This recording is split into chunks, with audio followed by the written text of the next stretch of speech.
Go ahead. All right. Welcome to the fourth annual Leon Gordis Lectureship. We're really pleased today to welcome back Paul Whelton, who was here at Hopkins for many, many years. And with Leon Gordis, Paul founded the Welch Center for Prevention, Epi, and Clinical Research. So we're pleased to have him come back today to share his research. He's a medical school graduate of University College Cork, which is the National University of Ireland. He did his postgraduate clinical training in medicine and nephrology at Johns Hopkins Medical Institutions. He earned a master's degree, an MSc in clinical epi from the University of London, and a doctoral degree, research degree in prevention research from University College Cork. He was with us here at Hopkins for 26 years as a faculty member in medicine nephrology and subsequently in epidemiology. He's had a million leadership roles here at Hopkins and elsewhere. He directed the Johns Hopkins Outpatient General Clinical Research Center, and as I mentioned earlier, was the founder of the Welch Center. Subsequently, he served as the Tulane University Dean, School of Public Health and Tropical Medicine, and amongst a variety of other things. He eventually was president, CEO of Loyola University Health System and Medical Center before returning to Tulane as the Shou Chuan Health System's endowed chair in global public health. I have been to the Shou Chuan hospital in Taiwan many times. And Min Ho has been a very good friend to both Tulane and to Johns Hopkins. Okay. His research interests include blood pressure related cardiovascular renal disease epi, prevention, trials, policy, and global health. Okay. He has directed a large number of major trials in hypertension, and he's worked closely with the AHA on guidelines for prevention, detection, evaluation, and management of high blood pressure in adults. He is a recipient of many, many awards from all kinds of learned societies. He's published something like 550 manuscripts, 100 books, chapters, supplements, or monographs. It's really remarkable the impact that Dr. Whelton has had on the field of cardiovascular and renal diseases. So before Paul starts his lecture, I want to give Larry Apple a chance to just say a couple of words. Larry is the current director of the Welch Center and professor in medicine. Larry? Great. This is Larry. I hope you can hear me. This is an unexpected treat. I will see Dr. Whelton via Zoom, and in a few hours I will see him in person, which I haven't done in 3 years. It'll be a great moment. I just want to thank Paul for all that he's done, for the students, for the faculty, and for people like me who trained under him. We wouldn't be here without him. Mike Clegg once said, without Paul, I would be driving a Mercedes going to my clinic. Instead, many of us have succeeded in academia in large part because of Paul's adept guidance. So thanks so much, Paul, and we really look forward to hearing from you. Well, thank you, Larry. Thank you, David. It's a real pleasure and a wonderful honor to be with so many good friends today and to recognize Leon, who, as I say here, is loved and missed by all of us. I treasure the mementos. I need to advance the slides, not advancing for me.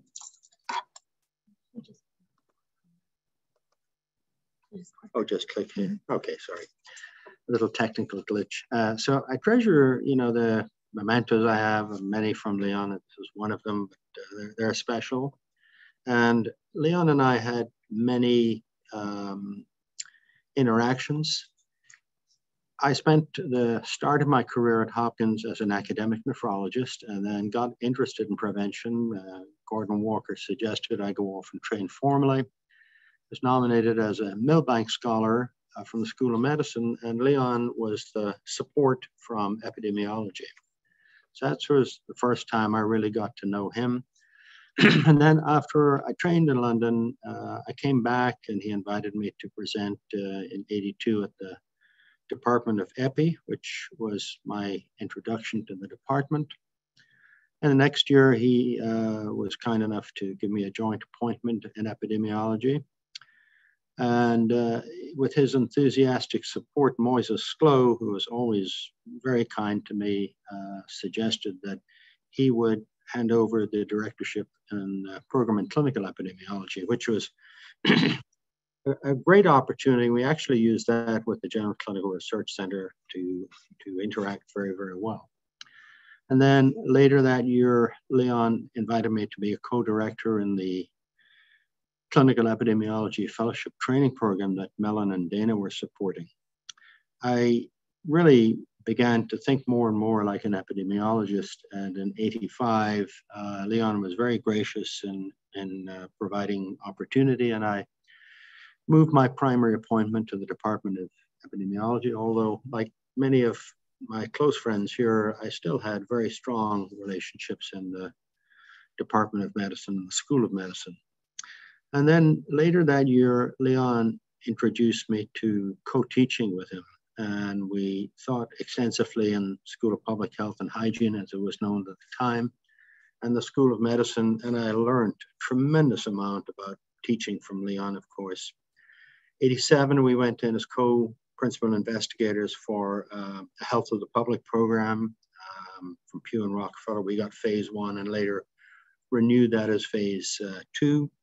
And then it sort of culminated really in '89 in the creation of the Welsh Center for Prevention Epidemiology and Clinical Research, which, as David indicated, was something that Leon had in the back of his mind for a long time. So with close professional relationships, and I look at Leon and I would say, like most people, he clearly was a master teacher and wrote the book on teaching epidemiology.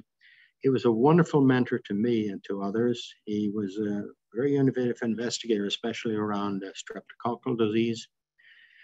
Perhaps more than anything else, I'd say he was visionary. He had a great vision for what could be accomplished, and particularly in interdisciplinary activities where epidemiology was a key foundational role.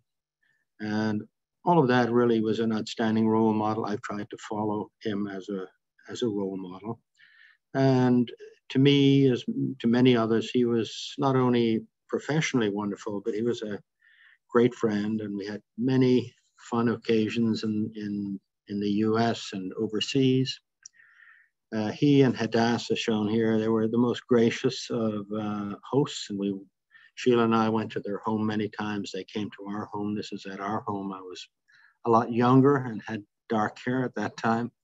This is our daughter, Megan, who's now an interventional cardiologist in Boston. This is a young Dr. Clegg.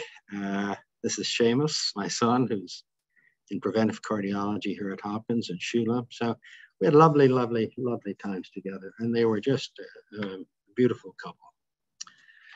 But Leon introduced me to many people, too many to put on slides. This is a few that I was able to pick up. That's Joe Korsh. This is a very young buck, Moises Sklo and Leon, and John Samet and Harut and Al Somer, and many, many others. So I really gained a lot through my friendship and professional relationships with Leon. So it's a wonderful privilege to give this lecture. I'm going to talk today about blood pressure clinical practice guidelines and really on harmony and discord. And like many of my colleagues, I'm very interested in trying to implement what we've learned. I have no conflicts of interest that I'm aware of. So if we step back and say, when is a clinical practice guideline of value? And there are three principles that would say a guideline is really important. The first is that you're dealing with a condition that is common or expensive. Well, clearly, high blood pressure is extremely common. It is very expensive, certainly at the societal level. Where practice patterns vary, and we don't have to really work hard to find that diagnosis and awareness and treatment varies tremendously within small areas and across larger areas. And where you've got a sufficient body of evidence, both in terms of quality and quantity, and there's perhaps no better area where we have good risk and treatment information than high blood pressure. So not terribly surprising that high blood pressure was an area where some of the first guidelines were written. And I won't go through a litany of all of the guidelines, but really they started as a US phenomenon, particularly around blood pressure. The earliest guideline was the first Joint National Committee guideline in 1977. It was the forerunner of many important JNCs. WHO was also very interested in guidelines through Tom Strasser, and did their own in 78, and then a series together with the International Society of Hypertension. And after that, just many people entered into the arena of guidelines. Most recently, we have a number of guidelines. The two that are most influential and heavily cited would be from the US, the American College of Cardiology, American Heart Association guideline, published in 2017, and then from Europe, the European Society of Cardiology, or European Society of Hypertension 2018. The other one I'll mention as important is the 2021 World Health Organization guideline. It's restricted to pharmacotherapy, but because of the World Health Organization relationships with ministries of health in middle and low income countries, it has a lot of traction. So, many people, as I mentioned, developing, and in larger areas like the US and China and Europe, you'll find several different guidelines at the same time. On the early guidelines, there was a lot of concern about methodology and conflict of interest. In fact, so much so that Congress went to the Institute of Medicine and asked them to develop a report on what would be best practices for developing guidelines. And they published their first report in 1990, and then there were a series of reports culminating in 2011 with Clinical Practice Guidelines We Can Trust. And that really is what is the foundation or the underpinning of the really more important guidelines, particularly in the United States. And in that report, there were 8 things that were highlighted.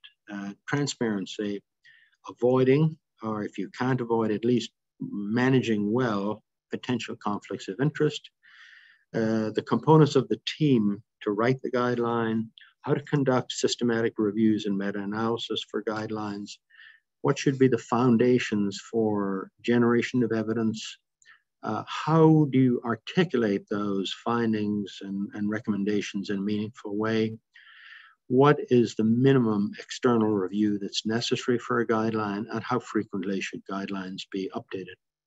Now, compared to the past, all of our recent major guidelines have actually been really quite rigorous, and that's much thanks to the IOM. When you're looking at a guideline and you're on a guideline committee, the first question is, what is our principal responsibility? And every guideline committee that I've ever been on, the principal responsibility is to provide the best evidence-based recommendations possible for practicing clinicians. And that's been the core for all the major guidelines. The second responsibility, which is very close behind, is how do you write a guideline that is feasible and can be implemented? And that's certainly important in every major guideline.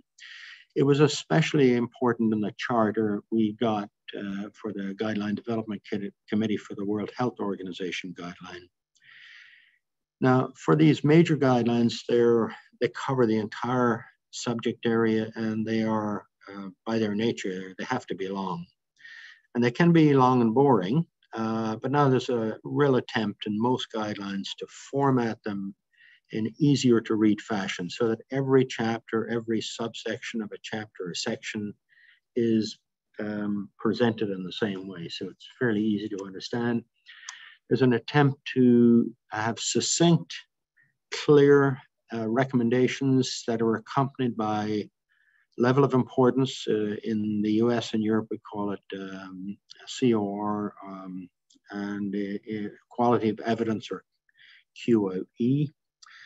And then, because these are long, we generally have executive summaries. We write short summary articles for journals, and provide a whole array of supporting information, slide sets and videos and website information and algorithms. These are available for all the major guidelines. For blood pressure, there are lots of guidelines, but there are only a small number that are really independent and meaningful. And I put here 6 guidelines that I think are the key ones for general populations: the Australian guidelines, ACCHA, ESCHH, Hypertension Canada, which is a very good guideline. It's updated quite frequently, the most recent one, 2020. International Society of Hypertension put out a guideline in 21. It's rather small, but it's useful. And it doesn't have much of an impact because it really goes to the academics. And then 2021, World Health Organization put out their pharmacotherapy guideline, which does have a lot of impact. And then there are a number of guidelines that deal with special populations, and I mentioned 4 here. ACP and AFP put out a very controversial and really very conservative guideline. It was restricted to adults with high blood pressure over the age of 60, and I'll touch on it later on. American Diabetes Association has put out a variety of guidance. Most recently, their general guidance, which includes recommendations around high blood pressure and diabetes mellitus. Kidney Disease Improving Global Outcomes, or KDIGO, has had a series of guidelines, most recent one being 2021. And then there are guidelines like the European Stroke Organization, ESO, how to deal with the management of hypertension in acute stroke, and I won't deal with that today. So I want to make some comparisons, and I'm going to go to the 2 guidelines that are most heavily cited and have the greatest influence around the world. That's the ACCHA and ESCSH. And if you look at the process for development, they have a lot of similarity. I mean, they both have multidisciplinary committees, and in the US, we have a broader range of participants. The European is mostly experts in hypertension, physician experts in hypertension. In the US, there was a requirement that there be no relationship with industry. In Europe, that really isn't feasible. And so those relationships were allowed, but they had to be transparent. Both of these organizations have very well-defined and formal processes that have to be followed. Both require extensive literature review. In the US, there was a requirement that there be an independent evidence review committee to conduct systematic review and meta-analysis for the key questions. Europeans, I think, reasonably say that's not really productive. There are plenty of meta-analysis done by good people already, so they don't require that. The US process requires evidence tables to support the recommendations and the more general guidance. We produced almost 450 of those evidence tables. Both groups are required to have extensive peer review, internal, external, and approval by the supporting organizations. And they both have recommendations that are supported by that class of recommendation, or COR. In other words, how important is the recommendation and what's the quality of the evidence, level of evidence, or LOE. So they both follow that. So an awful lot of similarity here. They both put a lot of focus on blood pressure measurement, which is done really badly around the world. And they emphasized ways to measure blood pressure, how to do it accurately, how to do it precisely. They both emphasize the importance of out-of-office blood pressure measurements, both home measurements and ambulatory blood pressure measurements. and they both deal with the topics of masked hypertension and white coat hypertension. So again, slight differences, but generally a lot of commonality and harmony. They both provide classification systems for blood pressure. And to an extent, there's a good deal of similarity. In other words, once you get above a systolic, and I'm going to focus on systolic rather than diastolic, once you get above a systolic of 140, both groups call that hypertension. Our intent was to keep our guideline simple for implementation purposes. So we call everything above 140 stage 2 because the fundamental treatment process is similar. The Europeans provide different gradations of severity of hypertension. So there's they have more groupings. The biggest difference probably down here at systolic 130, 139, we call it stage 1 hypertension. The Europeans call it high normal. I'll show in a moment the logic for us, or the thinking behind why we call this stage 1 hypertension. Traditionally, for a number of decades, we've had 140 as being the cut point for definition of hypertension. For 120, 129, the Europeans would call that normal. We'd call it elevated. For less than 120, Europeans would say optimal. We would say normal. We think optimal pressure is lower than that. And again, I'll show you the logic behind it. So the first thing is just looking at the relationship between blood pressure and cardiovascular events observationally, and you know from individual cohorts and pooling of cohorts that it's a very strong relationship. It's more or less log linear. It's particularly striking in terms of relative risk at younger age because you get isolated elevations of blood pressure. It's not as steep at older age because you have many risk factors, but certainly the absolute risk is much, much higher. It's there for stroke, as I show here, for ischemic heart disease, for heart failure, for kidney disease. It's there for men, for women, for systolic, for diastolic. It's very robust relationship. Now, when we go to the clinical setting where blood pressures are not measured so well, this is such a striking risk factor that even when you measure it really badly, which is what happens in clinical practice, when you do an EHR linkage here, and this is a study of about 1.25 million people, and it's linked to the death index, you again find very robust relationships, and they're more or less linear for all of the major outcomes.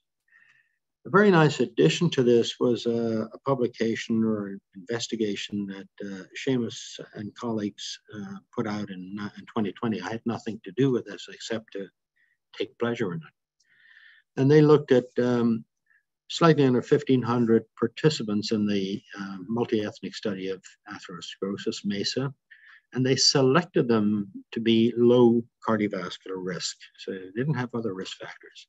And they selected them to be within a blood pressure range 90 to 129, which is not necessarily included very well in the traditional cohorts that generally go from about 110, 115 to up to about 180.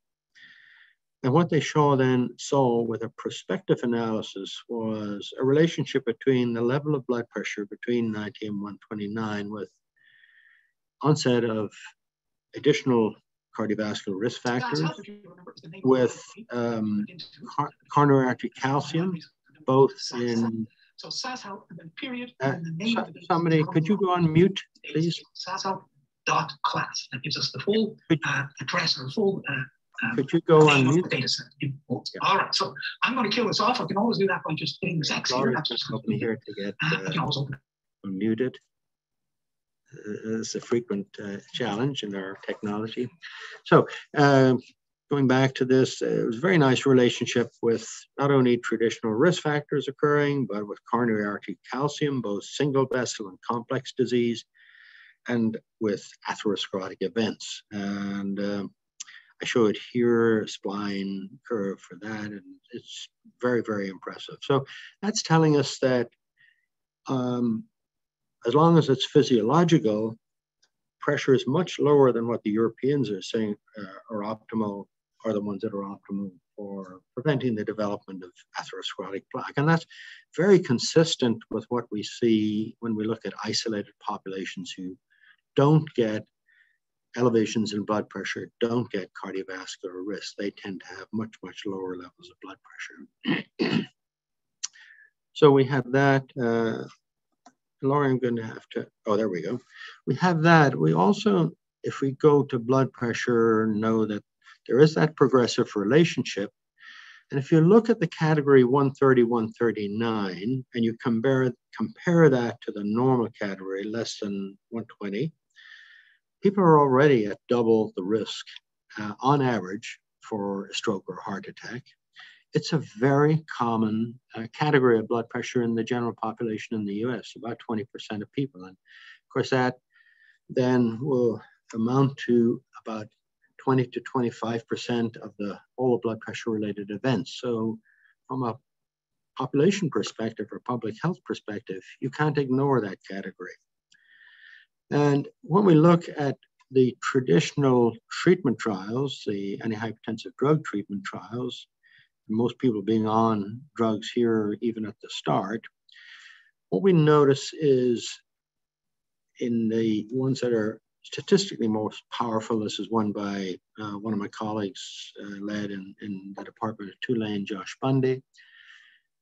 If you look at pressures and compare them to higher levels of blood pressure, you always see benefit. And if you look at, say, 120, 124, of course, compared to very high levels of pressure, 160 or above, you see a very, very striking benefit.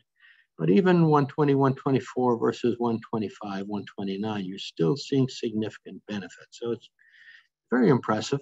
It's there for major cardiovascular disease. It's there for stroke and for ischemic heart disease individually.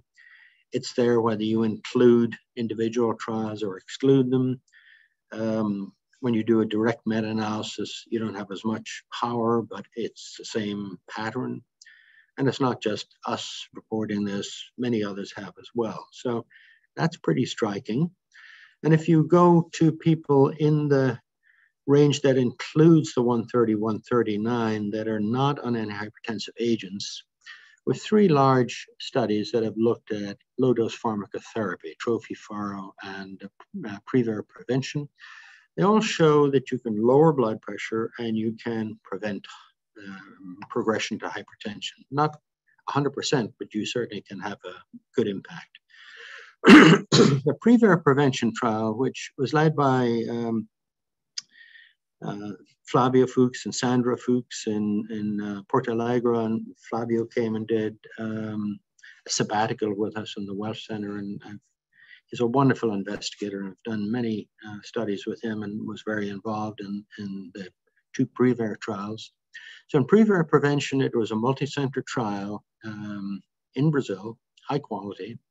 It compared low-dose chlorthalidone diuretic with placebo. And it was very interesting because when we looked at left ventricular mass, nothing much happened over 18 months in the placebo group, but however you measured it in the active group, there was a regression of left ventricular mass and prevention of left ventricular hypertrophy, and a very important intermediate indicator of risk for high blood pressure. So all these things really struck us as being important and led to our saying, we really ought to label 130, 139 as what it is. You're already at risk, and there are treatments that can be beneficial. Now, the other challenge, of course, is that blood pressure on its own is very heterogeneous in risk. So I'm showing here at a level of 130, which is kind of what I'm talking about now. And when you look at that level of risk, what you find is people are all over the map. There are some people who have isolated levels, isolated elevations of blood pressure. They have pretty low risk for getting a clinical event over the next 5 to 10 years. In this case, I'm showing 10 years. And so you would say here, if the idea is to prevent an event, there's nothing to prevent. So it doesn't make sense to introduce something like a drug, even if it's pretty safe, or it makes limited sense.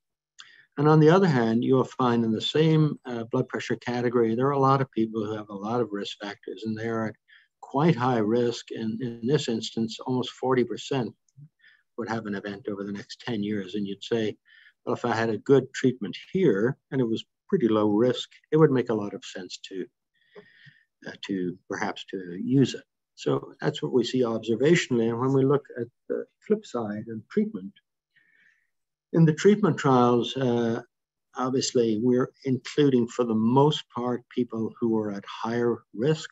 We want people who have the potential to have an event. And if we look across baseline level of underlying cardiovascular risk from lowest to highest, it's really, they're already high, generally it's high to much higher. The risk ratio is pretty flat over that range of risk, underlying risk. But on the other hand, if you're looking at the reduction in absolute risk, it's very dependent on the underlying risk. And those who start with a higher level of underlying risk are likely to derive much greater benefit. So, you know, you look at that and you can either see A or B. So some people see A, and they're very good colleagues, as we all have, and they're very sincere. And they say blood pressure is measured really badly. It's hard to measure it. It takes up time. It wastes staff time. Forget about it. Just don't even worry about it. Just measure cardiovascular risk. And when we look at meta-analysis and observation studies, suggest to us that that's really the holy grail. And I'll show one example here. This is individual participant data from a report from the blood pressure lowering treatment trials collaboration, the group that I was a founding member of. And what they're showing here is treatment effect by strata of baseline systolic blood pressure. And you can see we're going from less than 120 up to a category of 170 and above. And they would look at this and say, everyone seems to be in these categories as a category getting benefit. Here's the hazard ratio and the 95% confidence interval. So they say, we're convinced that that's the way to go. And there are some journals that are very bullish on this approach. Lancet frequently has editorials saying, forget about blood pressure measurement, forget about lipid measurement, just measure risk and go. There's only one country that I'm aware of where this is the national strategy, and that's New Zealand. And Rod Taylor, who's a father figure in this sort of approach, is the one who influences that national strategy. On the flip side, there are challenges to only focusing on measuring risk, and then when you see high risk, trying to improve all of the risk factors. What's driving it is really based on post hoc analysis. It's generally, as I say, in groups that are already at fairly high risk. And none of these comparisons are true randomized comparisons by risk. We have a lot of comparisons for blood pressure differences and for lipid differences. So we have lots of randomized trials there, but we don't really randomize to different levels of risk. And when we've done that, those trials have not been that convincing. So the other big challenge is just the implementation of this strategy. We don't have many countries or regions of the world where there are valid risk estimators. So if you don't already have cardiovascular disease and you're doing risk estimation, in most parts of the world, you will not have a valid, tool. And there are practical barriers to implementing these tools, even in countries like the US. We know, for instance, only about 30% of cardiologists actually formally estimate risk, although all of their guidelines are based on risk. So it's difficult to get people to do it no matter how simple you make it. So most guidelines, including ACCHA, have concluded that we should be using some combination of level of blood pressure and level of underlying risk to make the treatment decisions. And for the ACCHA, we of course use the ACCHA tool, which is based on the pool cohort equations. And we try to keep it simple. We said, you know, if your 10-year risk is 10% or more, we're going to designate you a high risk. And of course, if you've already had a cardiovascular event, you're automatically at high risk. We picked that 10%. It was an extrapolation from the average risk in the antihypertensive drug treatment trials. It's a different cut point than they use for the lipid recommendations. We also, everything we did was driven by data. You'd be glad to know. So we looked at everything, and we concluded that when you were in stage 2 hypertension, you usually had a number of other risk factors, and your underlying cardiovascular risk on average was high. Not for everyone, but on average was high. And at stage 1, we concluded that if you were older, and we arbitrarily put the cut point at 65 years, or you had diabetes, or you had chronic kidney disease, you were also, generally speaking, going to be at high risk. And I'll show you some data on that in a moment. So we said, it's not unreasonable if you're not going to actually calculate the risk. For goodness sake, if you see somebody who's got stage 2 hypertension, or they're stage 1 and they're older, or they got diabetes or chronic kidney disease, add in drugs to lifestyle counseling. And for those under 40, where these calculators don't apply, we said it's reasonable to estimate lifetime risk. So this is just a publication looking at that question of these phenotypes. Do they really tell you you've got high risk? And I won't go into the details, but I'll just go up here, cardiovascular overall. Here's the overall risk, and you see for those over the age of 65, diabetes, mellitus, chronic kidney disease, indeed, they are high-risk groups. Not perfect, but helpful. The other thing we found, which was very interesting, is that people tend to get to high risk at a younger age if particularly they had diabetes and also chronic kidney disease. So between those who didn't have diabetes or chronic kidney disease and those who had diabetes, there's about a 12-year difference in 50% being at high risk. So that these phenotypes, I think, are useful. They're not perfect, but they are useful. Europeans have a different indicator of risk. They use a SCORE, systematic coronary risk evaluation. It used to be all based on mortality. They've recently introduced morbidity as well. It's a little more complicated. There are 4 categories of risk. So by the time you interface, there are many categories of blood pressure, and there are many categories of risk. It's a little more complex for implementation. That's why we try to keep it simple. I'm not saying they're wrong. Biologically, they're closer to the truth, but for purposes of implementation, a little more difficult. There are 2 European versions, one for Eastern Europe, where there's much higher underlying risk, and one for Western, and there are 16 national versions.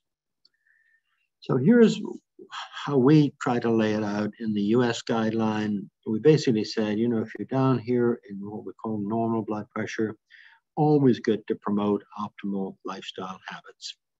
If you move up a little bit to elevated blood pressure, then specifically people ought to be treated with non-pharm therapy.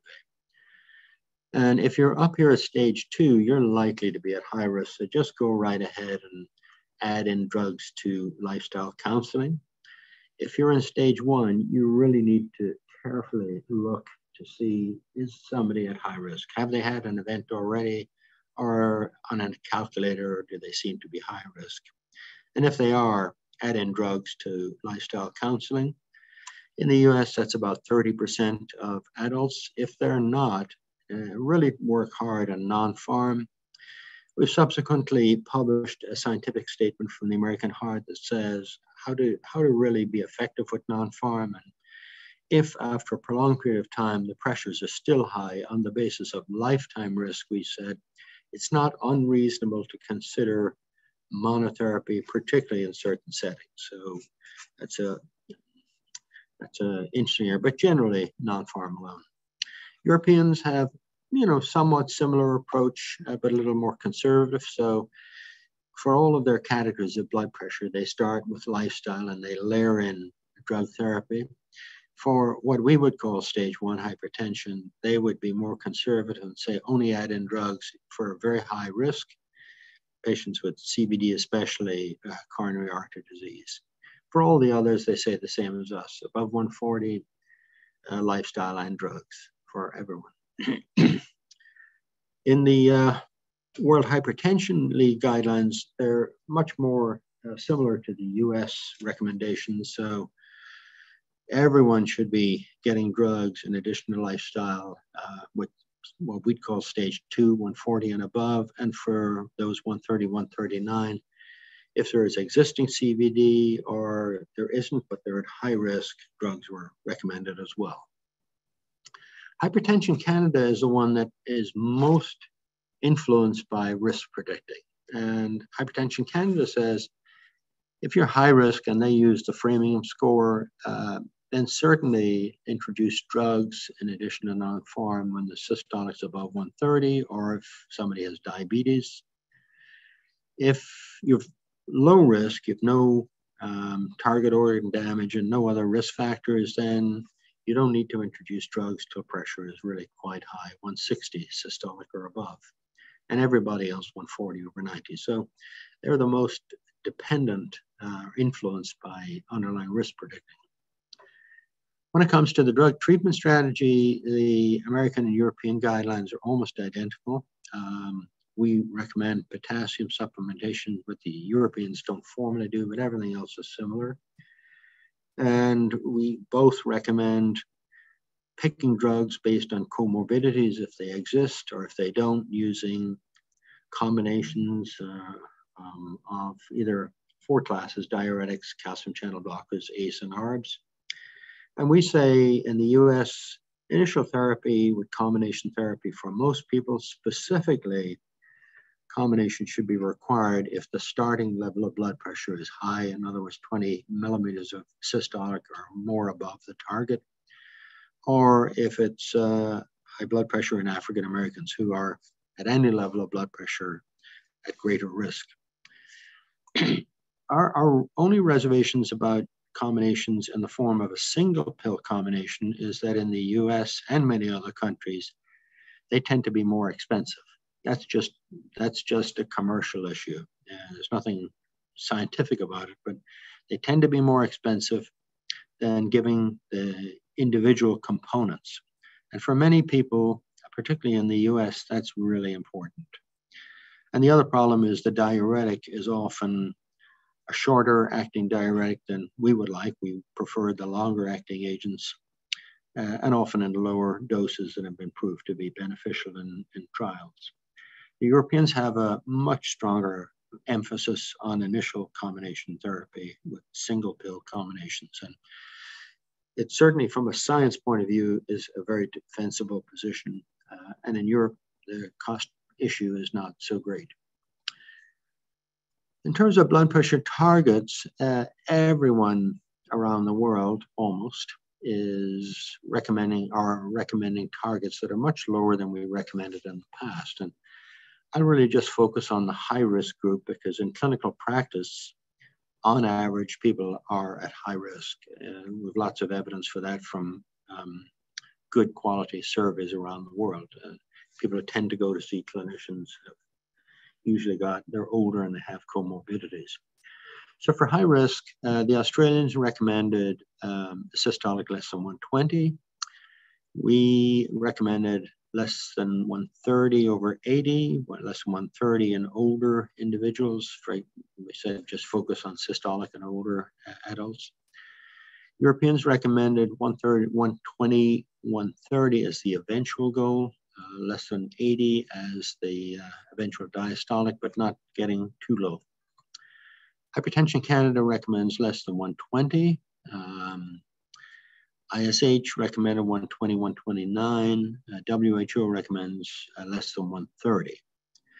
In the special populations, as I mentioned, ACP and AFP continue, on record at least, to recommend for older people, and these are very high-risk individuals. They say for the high-risk individuals with stroke and TIA, you can consider less than 140, but it's less than 150 for everyone else. That is so different to just about any other guideline. And ADA recommends less than 130 over 80, very similar to ACC-AHA. Both of these guidelines deal extensively with special groups, both comorbidities, age, sex, race, and other considerations, and they're very similar in their approaches.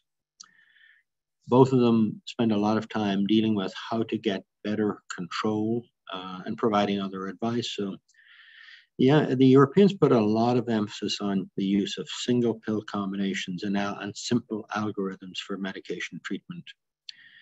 We support those approaches, but we talked a lot about adherence, and single pill combinations are important in that context. We also put a lot of emphasis on structured team-based care, which in every meta-analysis comes out as a very important indicator of who's going to be controlled. And we talked about use of health information technologies, quality of care improvements, which also come out in meta-analysis to be helpful. Both guidelines talk about managing concomitant CVD, provide follow-up recommendations. We provide a specific patient plan of care. Europeans do something similar. They call it what to do and when to do. We both provide summary tables, and we both talk about the evidence gap. So again, a lot of harmony. WHO is the only guideline to specifically address requirements for pharmacologic treatment by non-physicians, such as pharmacists and nurses. And we put in a recommendation, and this guideline is focused primarily on middle and low-income countries. So we said this was good, and we recommended it as long as the following conditions were met: proper training, prescribing authority, specific management protocols, and physician oversight. Now, you know, in looking at these guidelines, you can again see the glass half empty or the glass half full. And we have colleagues who either are genuinely seeing the glass half empty or seeing an opportunity to be sensationalist and get on the drug circuit. And here are two colleagues: schism among guidelines, confusion among physicians, anxiety among patients. And this is published in JACC. So they're all, and you can predict that they're going to write these sorts of papers. On the other hand, most of us would look at these guidelines and say some differences are natural and should be expected, because these guidelines are developed for populations with really quite different levels of awareness, treatment, and control. You know, where we are in the US is very different to where we are in sub-Saharan Africa. The systems of care are different, the competing health needs are different, and the socioeconomic status and sort of culture of pharmacotherapy is very different in these countries. Some recommendations are quite transportable. The way we measure blood pressure, or the way it should be measured around the world, doesn't change very much. But others are very population specific, and cardiovascular risk estimation is one of those that is very specific to the population you're in. And writing committees, of course, can interpret the same data somewhat differently. They generally interpret it pretty similarly. And they can employ different methods for decision-making in their charge. So it's expected that you'd have some differences, but I think generally what I see and what many others see is a lot more harmony than discord. On the left here, I show an opinion piece from JAMA that I wrote with Brian Williams, who chaired the European guidelines, and our tagline was more similar than different. We were subsequently commissioned by ACC, AHA, and ESC to write something a little more detailed that would provide comparisons, but also reflections on writing guidelines and recommendations for harmonization to the extent that we could get it. And that is written a long time, has been in press forever. And really the big problem is whatever guideline you're writing, we're not applying it as well as we should be. So my colleagues and I at Tulane have done global estimates of high blood pressure and awareness treatment control on a number of occasions, and we've used true population-based estimation, and it's always disconcerting. And this is one led by Catherine Mills, and you'll see worldwide in 2010, awareness, treatment, and control. The control rate is less than 14%, or less than 1 in 7 controlled, even to a very conservative level of control, less than 140/90. That's much higher than any contemporary guideline, except ACP AFP is recommending. And it gets worse when you look at low and middle income countries. It's under 8%. And if you went further into those low and middle income countries and looked at those who are lower socioeconomic, you would find it's even worse than that. So there's a long way to go. And the sad thing is we know what to do. We know what works in Kaiser Permanente. We know what works in sub-Saharan Africa. And that's been the foundation for the World Health Organization HEARTS program. And the HEART stands for Healthy Lifestyle, Evidence-Based Treatment, Access to Medications and Technology, Risk-Based Management, Team-Based Care, Systems and Monitoring. In other words, start with health promotion, have simple evidence-based protocols, don't complicate the treatment, reliable access to affordable medications, provide the care in a setting that's convenient to the adults you're trying to reach. Usually that's going to be community-based, patient-centered care, preferably delivered by a team, and have information systems to track how you're doing. How well are you getting control, treatment and control? How many people are showing up for their visits? How many people are prescribed, getting their meds, etc. So that works. This is very similar to what Kaiser Permanente and other good systems of care do in the US, and it's worked very well for HEARTS. HEARTS in the America is really doing very, very well in Latin America and the Caribbean in moving the pendulum. And Larry Apple and many others are very involved with Resolve to Save Lives, which is a great organization that partners with WHO and with the group I'm in, World Hypertension League. So we are moving, but we have a lot of work to do. So in summary, clinical practice guidelines, I think, are particularly helpful in the context of high blood pressure. There are many of those guidelines out there, but there are a much smaller number of truly independent, comprehensive guidelines. The differences between these guidelines are to be expected. They're understandable, but emphasizing them is a problem. If we make too much out of the differences rather than emphasizing the harmony, it can lead to the belief by providers and the general population that the experts can't agree. It's confusing, and the end result is the one we don't want, therapeutic inertia. And I think there's a lot more harmony amongst these major guidelines than there is discord. And our biggest challenge is really implementing these guidelines, because we've got, even in the most developed countries, insufficient treatment and control, and in the less developed countries, we have a terrible pattern of treatment and control. So again, I want to thank you very, very much and very sincerely for this privilege of delivering this lecture in honor of our good friend and colleague, Leon Gordis. Thank you so much.